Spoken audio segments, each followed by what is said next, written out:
की त्यांनी मला भिवंडी ह्या कार्यक्रमाच्या निमित्ताने भिवंडीमध्ये येण्याची संधी दिली आणि असंख्य महिन्यापासून जी माझी इच्छा होती की मला भिवंडीला जायचं आहे आणि काही हिंदू समाजाशी काही गोष्टी बोलायच्या आहेत, ती माझी इच्छा दादा वेदकांमुळे आणि दीपक पाटलांमुळे ती पूर्ण झाली. ह्यासाठी मी मनापासून त्यांचे आभार मानतो. इथे येण्याची इच्छा काही महिन्यापासून मनामध्ये होती, कारण का इथे जास्त हिरवे साप वळवळतात असं कानावर वारंवार येत होतं.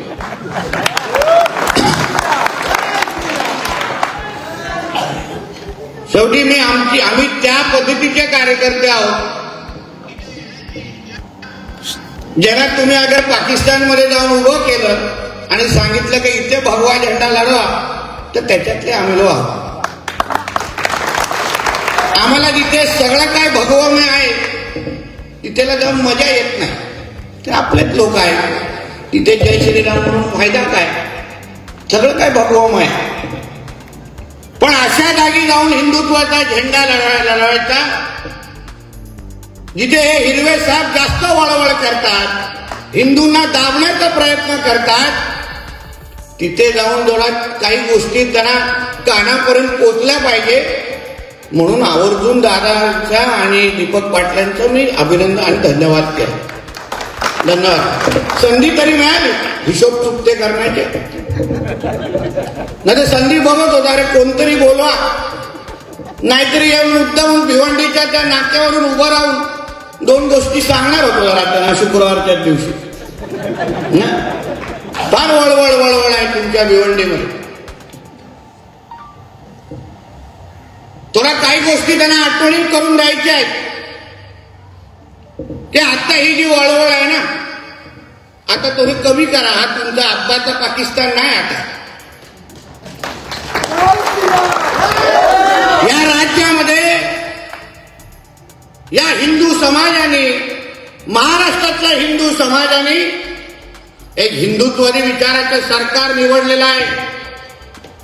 आमच्यासारख्या असंख्य भगवादारांना आज सत्तेमध्ये बसवलेला आहे. म्हणून यापुढे जास्त भिवंडीमध्ये वळवळ केली तर फक्त जरा आमची आठवण करून द्या. त्यांना परत कसं शुक्रवारी त्यांचा गॅस सिलेंडर उभा येतोय आम्ही बघतो.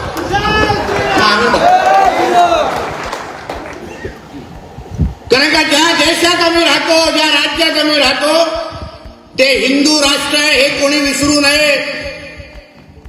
तुमच्या भिवंडीमध्ये हिंदूची संख्या कमी असली तरी आमच्या देशामध्ये हिंदू 90% राहतात. हे या जिहाद्यांनी विसरू नये. हे आठवण करून देण्यासाठी पण आज भिवंडीमध्ये आलेलो आहे. म्हणून माझ्या भिवंडीमध्ये राहणाऱ्या हिंदू समाजाला मी सांगेन, तुम्ही कसलीही चिंता करू नका, घाबरू तर बिलकुल नका. काय चिंता करायची गरज नाही. आम्हालाही बघायचं आहे कसे वळवळ करतात, कसे बाहेर येतात, किती हिंमत दाखवतात. हे आता सरकार म्हणून आम्हाला बघायचं आहे. हे त्याला ठणकावून सांगण्यासाठी पण तुमच्या भिवंडीमध्ये आलेलं आहे. त्याला म्हटलं तर थोडं जरा अजून 4-5 दिवस दीपक थांबला असतं ना तर रोजा चालू होणार होता. तुला लवकर बोलवलं मला. तू थोडा पीकवर बोलवायला पाहिजे ना. जेव्हा एकदमच उपरवाल्याची आठवण जास्त येते तेव्हा बोलवायचं होतं. तेव्हा यायला मजा येते. कळ काढायची ना आपल्याला, आठवण करून द्यायची आहे. सर्व धर्म समभावाचे जे टेपरकडून लावणारे काही कार्टे आपल्या महाराष्ट्रात आहेत, देशात आहेत. गंगा जमुनी तहजीब, भाईचारा, ही जी काही नाटकं आम्हाला ऐकवलं जातात. मग गेल्या वर्षीच्या गणेश चतुर्थीच्या वर्षी मिरवणुकीवर जेव्हा आमच्या गणेश भक्तांवर आणि आमच्या गणेश बाप्पाच्या मूर्तीवर जेव्हा दगडी मारली गेली तेव्हा हे सर्व धर्म समभावावाले भडवे गेले कुठे होते हा प्रश्न पण विचारायला आज आलेला आहे. कुठे गेलेले तेव्हा? कशी हिंमत झाली? सर्व धर्म समभाव आहे ना देशात. जो नियम तुमच्या ईद आणि मोहरमच्या मिरवणुकीला लागतो तोच नियम आमच्या गणेश चतुर्थी आणि रामनवमीच्या मिरवणुकीला नाही लागला पाहिजे का? काय वेगळे नियम आहे? या देशामध्ये आमच्यापेक्षा आमच्या दादा वैदिकांनी असंख्य उन्हाळे पावसाळे पाहिले आहेत. दादांनी सांगावं अशी एक ईदची किंवा मोहरमची मिरवणूक मला सांगावी. आमचे पत्रकार मित्र आहेत समोर. एक अशी ईद आणि मोहरमची मिरवणूक दाखवावी जिथे आमच्या हिंदू समाजाने जाऊन तिथे दगड मारला असेल आणि त्यांना मला वैद्य आणला असेल. एक अशी मिरवणूक दाखवावी. कुठेच भेटणार नाही तुम्हाला. एक पण कानावर येणार नाही. पण जेव्हा आम्ही तुमच्या सगळे नियम पाळतो, तुम्ही जो काय त्या ईद आणि मोहरमच्या वेळी जो काय रस्त्यावर धिंगाणा घालता, कुठलाही नियम पाळत नाही, तेव्हा आम्ही अगर तुम्हाला काही बोलत नाही तर आमच्या गणेश चतुर्थी आणि हनुमान जयंतीच्या वेळी तुम्ही जे काय दगड मारण्याचा जो कार्यक्रम करता आणि जी काय स्वतःची ताकद दाखवण्याचा प्रयत्न करता, मी ह्या वर्षी तुम्हाला सांगतो, ह्या वर्षीच्या कुठल्याही हिंदू सणाच्या एक सणावर तुमचा दगड येऊन दे आणि मग महाराष्ट्रामध्ये जो तांडव होतो त्याचाही अनुभव तुमच्या पाकिस्तानमध्ये बसलेला जो बाप आहे ना तो घेऊन जाईल. तुला कळून दाखव. एक दगड येऊन दे. एक काही समजा, धमकी समजा, चेतावणी समजा, काही समजा, तुमच्या जे काही कुराणमध्ये लिहिले ना ते समजा, मला फरक पडत नाही, पण एक दगड येऊन दे. सरकार आमचं आहे, हिंदुत्वादी विचारायचं आहे. या सरकारमध्ये तुमची मस्ती चालणार नाही. या भिवंडीचा मध्ये तर मुळीच चालणार नाही. माझ्या सर्व समस्त हिंदू समाजाला मी सांगेन, तुम्ही कसली चिंता करू नका. हे जास्त अगर गोळा होत असतील ना, आम्हा लोकांना फक्त कळवा. अशा आडवे तिडवे दांडे लागतील ना, पण टायगर बॉम्ब लावायला पण जागा राहणार नाही. प्रशासनाला, पोलिसाला माहिती आहे कोण सत्तेमध्ये आहे. प्रशासनाला, पोलिसांना माहिती आहे कोण गृहमंत्री बसलेले आहेत. प्रशासनाला, पोलिसांना माहिती आहे हिंदुत्वाचा विचाराचा एक मुख्यमंत्री राज्यावर बसलाय. ही नाटकं आता महाराष्ट्रामध्ये चालणार नाही, बिलकुल चालणार नाही.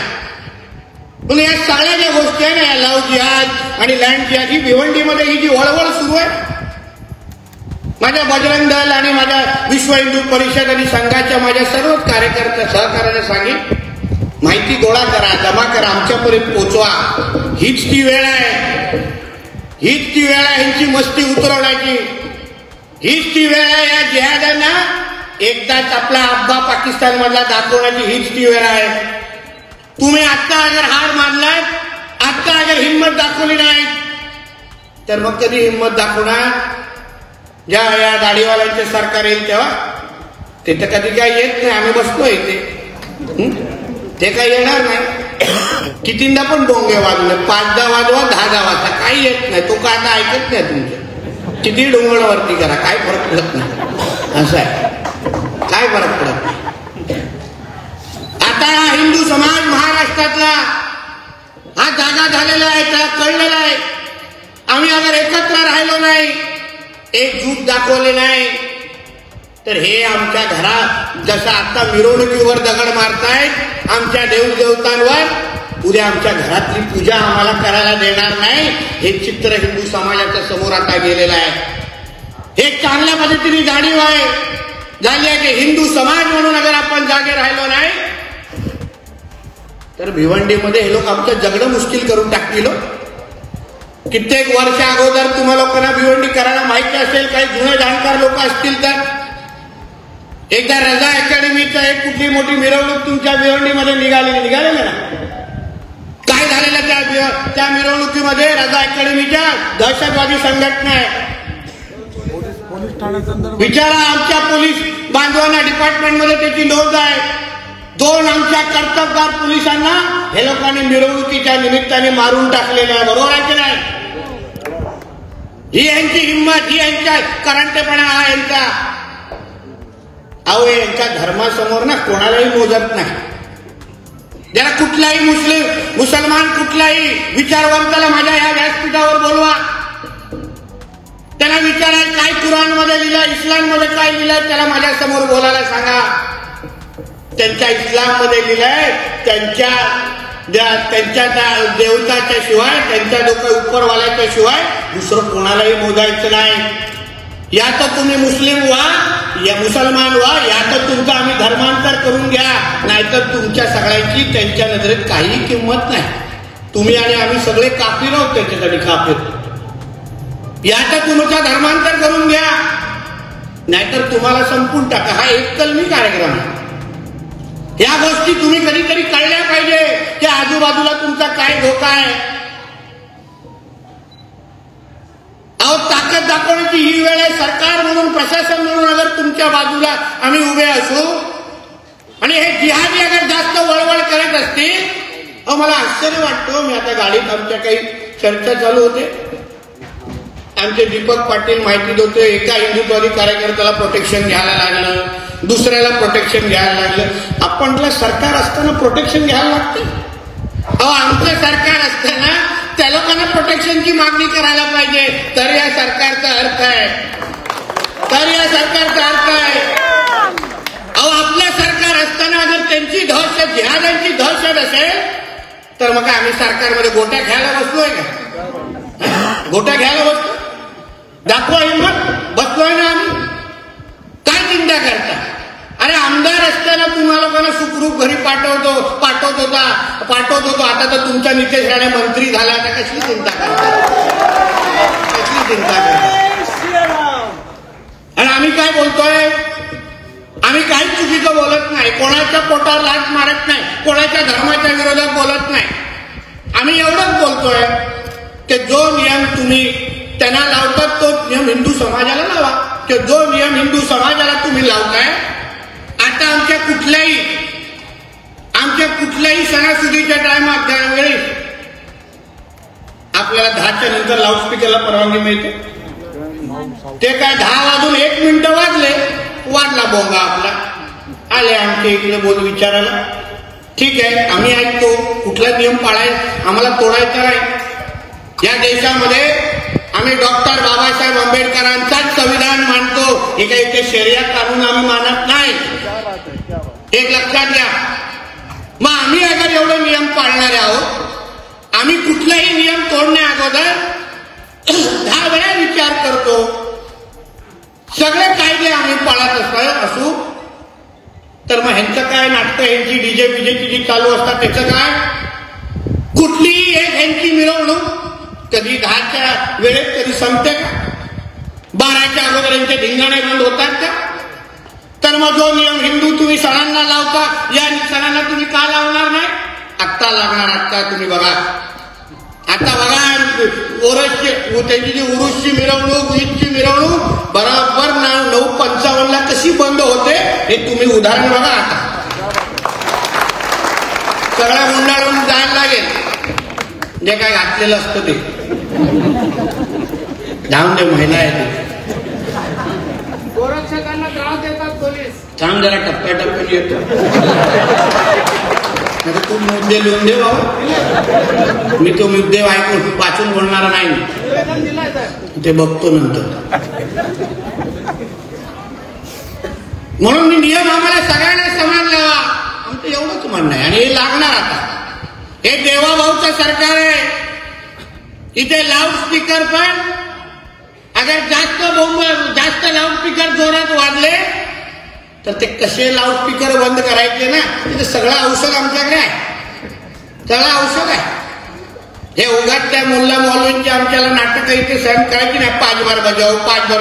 तर जा ना 10 वाजव जा. तुझ्या पाकिस्तानमध्ये 20 वेळा वाजव. माझा काय पडलंय तिथे? वाजव तिथे जाऊन. आमचं काय पडलेलं? आमच्या इथे कोर्टाचा जजमेंट आला आहे ते पहिले तक्रार जाऊन करायची, नाही वाजलं तर हातात काढून त्यांच्या हातात तो लाऊडस्पीकर द्यायचे आणि त्याला अटक झाली पाहिजे, असा कोर्टाचा नियम आलाय. सरळ स्पष्ट आहे. काल बघा नाशिकमध्ये काय झालं बघितलं असाल तुम्ही लोक. अनधिकृत मस्जिद होती, आजूबाजूला वाढून पसरून ठेवलेलं सगळं. आमच्या देवाभाऊच्या सरकारने, आमच्या मुख्यमंत्री साहेबांच्या सरकारने आजूबाजूची सगळं घाण काढून टाकले. रडत बसले, बोंबलत बसले, कोण आले नाही. त्या फोन पण कोणी त्यांचा उचलला नसेल. हे सरकार आता तुमचं आहे, लक्षात घ्या. आता अगर तुम्ही लोकांनी हिंमत दाखवली नाही, आता अगर हिंदुत्वाचा प्रचार आणि प्रसार आणि हिंदू धर्माचा धाक वाढवला नाही, तर मग नंतर तुम्ही उगाच आम्हाला विचारत बसू नका. गौरक्षकाचा उल्लेख त्यांनी केला. 2014 ते 19 मध्ये आम्ही काय बोलतोय, कायदा पाळा एवढंच बोलतोय. राष्ट्र काय बोलतोय? 2014 ते 19 मध्ये जेव्हा आमचे आदरणीय देवेंद्र फडणवीस साहेब मुख्यमंत्री होते, तेव्हाच त्यांनी एक गौवंश बंदी कायदा आणलाय की नाही? GR आहे माझ्याकडे, GR.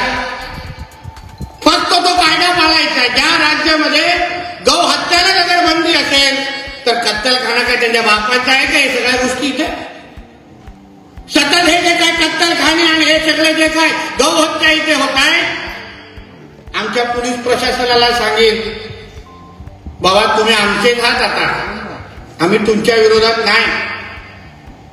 भिवंडीच्या त्या मोर्चाचा उल्लेख तुम्हाला का करून दिला? हे बाबा थांब रे, फोन ठेव रे जरा. त्या मोर्चाचा का तुम्हाला उल्लेख करून दिला? कारण का हे जेव्हा एकत्र येतात तेव्हा तुमच्या युनिफॉर्मकडे पण पाहत नाही, तुम्हाला हे मोजत नाही. मग तुम्ही अगर तुमच्या हातात अगर तो कायद्याचा अगर हत्यार असेल, तुम्ही एक पहिला लक्षात घ्या, त्या वर्दी घालण्याच्या अगोदर तुम्ही एक हिंदू आहात हे विसरू नका. पुढे तुम्हाला काहीच सांगण्याची गरज नाही, काहीच सांगण्याची गरज नाही. फक्त तो कायदा पाळा. 100% आमच्या राज्यामध्ये, आमच्या या भिवंडीमध्ये त्या गौवंश हत्या कायदा पाळा. तुम्हाला देवेंद्र फडणवीस साहेबांकडून मी तुम्हाला मेडल मिळवून देतो, हा शब्द तुम्हाला इथे देऊन जातोय. भिवंडी आम्ही अभिमानाने फडणवीस साहेबांना सांगेन की साहेब, तुमच्या भिवंडी पोलिसांनी 100% तुम्ही तयार केलेला कायदा पाळलाय. द्या हे लोकांना पुरस्कार, आम्ही तुम्हाला मिळवून देतो. आम्ही तुम्हाला पाहिजे त्या गोष्टी ह्या सरकारमधून देतो. सरकार आता आमच्या लोकांचं आहे. म्हणून वारंवार या गोष्टीची आठवण तुम्हाला मी का करून देतोय, एक लक्षात ठेवा. आपल्याला काय आता मोर्चे आणि निवेदन देण्याची ही वेळ नाही. होती ती तेव्हा महाविकास आघाडीच्या वेळी, आता नाही. आता तुम्ही तेच लोक, आम्ही लोक सरकारमध्ये आहे. आता अगर निवेदन द्यायला लागलं तर आम्ही काय करायचं? आम्ही कोणाला उत्तरं द्यायची? तुमच्या सगळ्या हिंदू समाजाच्या आशीर्वादामुळे आमच्यासारखे लोक मंत्री म्हणून आज राज्य सरकारमध्ये बसलेले आहेत. हा श्रेय हिंदू समाजाचा आहे. हे सरकार हिंदू समाजाने निवडून आणलेलं आहे. या गोष्टीची चांगली जाणीव आमच्यासारख्या कार्यकर्त्यांना आहे. म्हणून हिंदू समाजाचीच सेवा, हिंदू समाजालाच प्राधान्य हे सरकार म्हणून आम्ही देणार आहे. हे तुम्ही लक्षात ठेवा, लक्षात ठेवा. अहो धर्मांतर बघा, तो आता छावा चित्रपट आलाय बा, कौतुक आमच्या पंतप्रधानांनी केलं. काय केलं आपल्या राजांनी? ज्यांचं आपण मंदिरं बनवतोय, चौधरी आमचे मंदिरं बनवताय. आमचे छत्रपती शिवाजी महाराज, आमचे धर्मवीर संभाजी महाराज यांनी हिंदवी स्वराज्याची स्थापना केली. हिंदवी स्वराज इस्लामिक आक्रमणाच्या विरोधात केलं. कोणीही त्यांच्या फौजमध्ये, त्यांच्या सैन्यामध्ये कोणीही मुसलमान कोण नव्हता. हे उगाच टिपडी वाजवतात, टेपरीकोडर वाजवतात, उगाच नाटक आहे की. महाराजांनी, मुघलांनी जे काय इस्लामिक आक्रमण सुरू केलेलं, आमच्या जिजाऊमातेने त्याला आशीर्वाद दिला, त्याला आदेश दिले की हिंदवी स्वराज्याची स्थापना करा, आमच्या हिंदू धर्माला सुरक्षित ठेवा. आणि म्हणून आमच्या शिवरायांनी स्वराज्य स्थापन केलं. अहो आमच्या धर्मवीर संभाजी राजेंचं बघा तुम्ही, चित्रपट बघितल्यानंतर आपण किती कडवट असलं पाहिजे ह्याचं उत्तम उदाहरण ते चित्रपट दाखवून देतात. त्यात साधं नख अर्ध तुटलं, आपल्या आईची आठवण येते, मम्मी बघा म्हणजे नख तुटलं. अरे त्या राजाने 40 दिवस त्यांचे नख छाटले, त्यांचे डोळे काढले, त्यांची जीभ काढली. तो औरंगजेब काय त्यांच्याकडून मागत होता? तो औरंगजेब फक्त त्याला एकच त्यांना सांगत होता अहो राजे, तुम्हाला हे कुठलीही वेदना होणार नाही.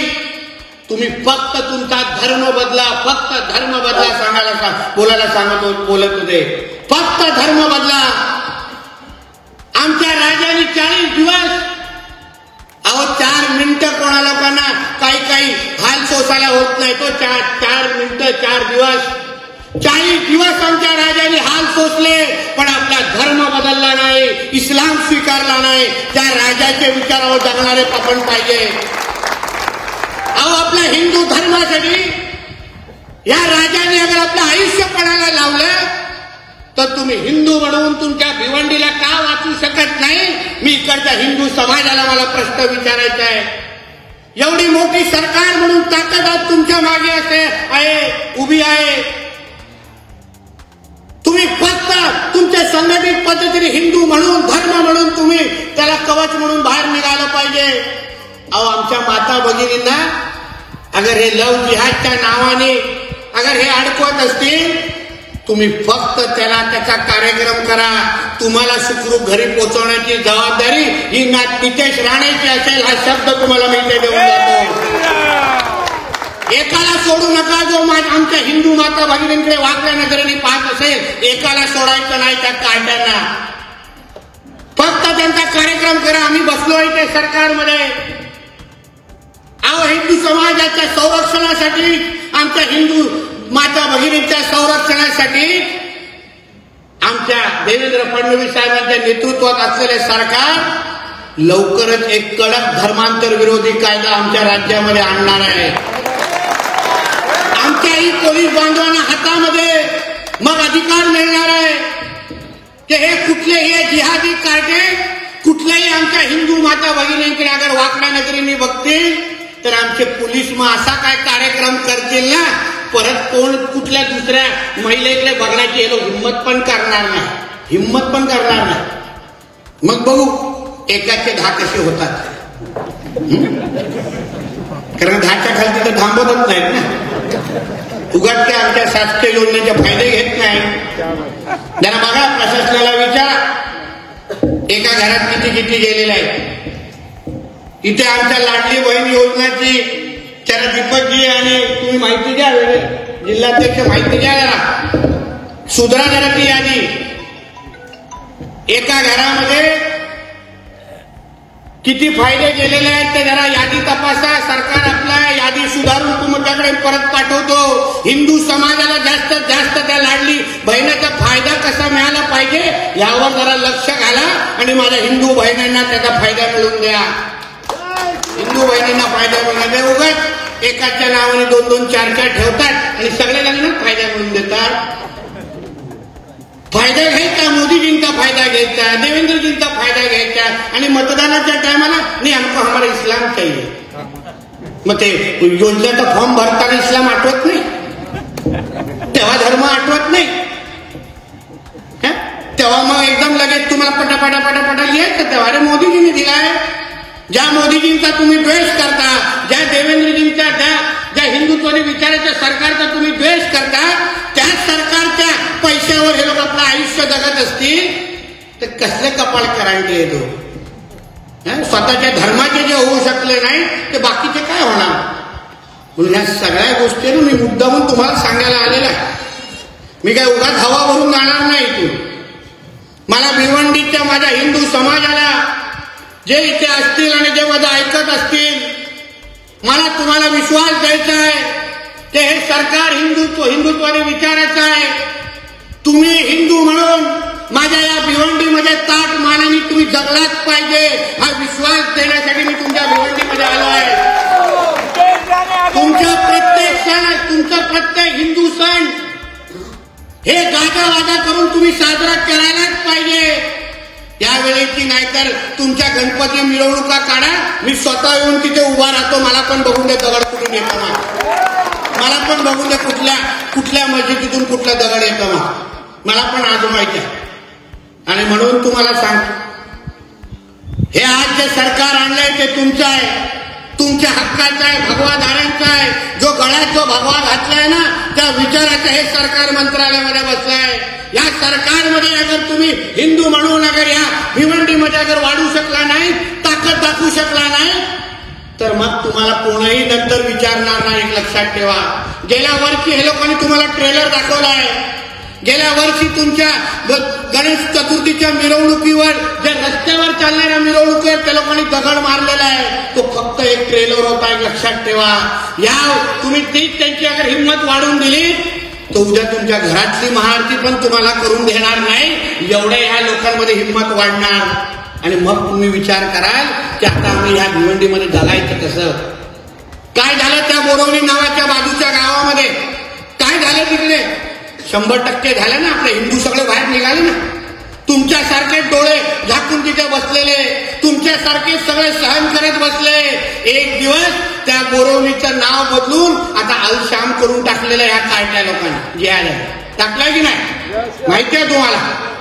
अलश्याम करून टाकलंय. उद्या मग तुमच्या भिवंडीचं नाव पण काढून ठेवलं असेल. कोणतं तरी अलबाम अलखाम काहीतरी काढून असेल. करून टाकतील मग नामकरण.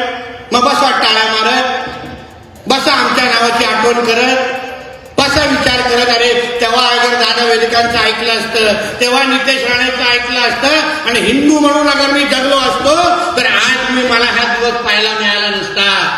अहो ज्या राजाने आपला धर्म सोडला नाही पण यातना पसंत केल्या, त्या राजाने अगर तो त्याग दिला नसता तर आज आपल्या सगळ्यांच्या नावापुढे खान आणि शेख लागलं असतं. हे तुम्ही कधी विसरू नका.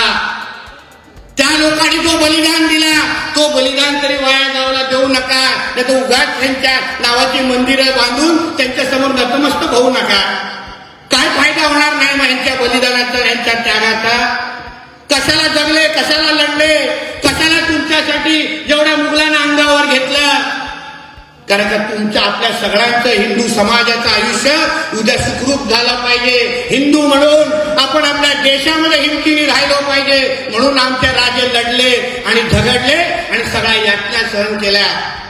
नाही तर नुसतं तो छावा चित्रपट बघायचा, बसले बाजूच्या बसलेल्या बायकोला हे काय किती चांगलं दाखवलं ना आणि घरी जाऊन झोपायचं, संपला विषय. तेवढाच कार्यक्रम. ते तर कोणी करणार. पण त्या चित्रपटातून जे बोध घेतला पाहिजे तो विचार करा. हिंदू म्हणून आपल्या धर्माकडे येणारा प्रत्येक लढाई तुम्ही जेव्हा हिंदू म्हणून तुम्ही लढाल ना तर तेव्हा तुम्हाला नितेश राणेला इथे येऊन हवा भरण्याची काही गरज बसणार नाही.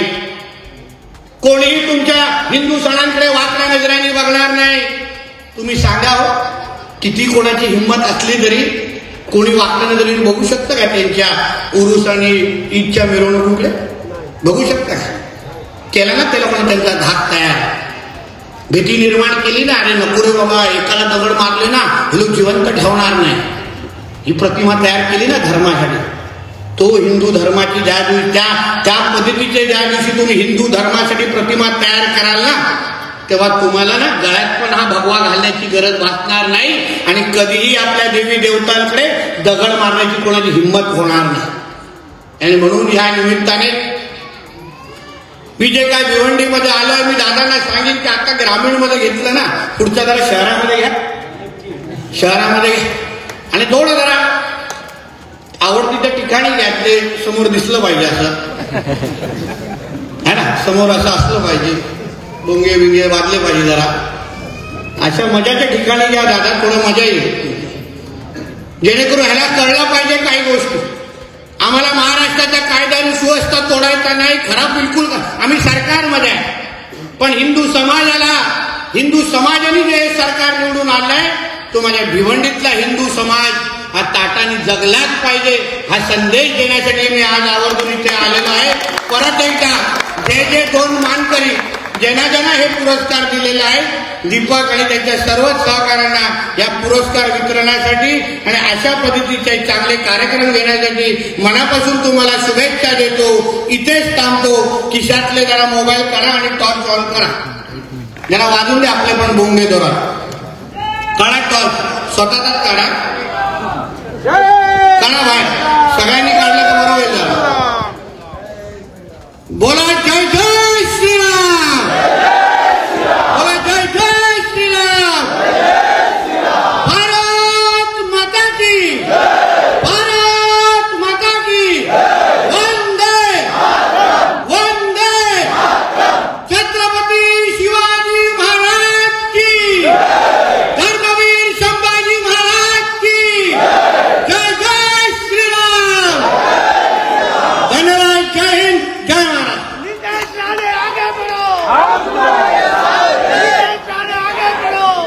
धन्यवाद सन्माननीय मंत्री महोदय. कृपया कोणीही या जागेवरून जाऊ नये. अध्यक्षीय भाषण आहे. तत्पूर्वी आजच्या या भारत माता युवा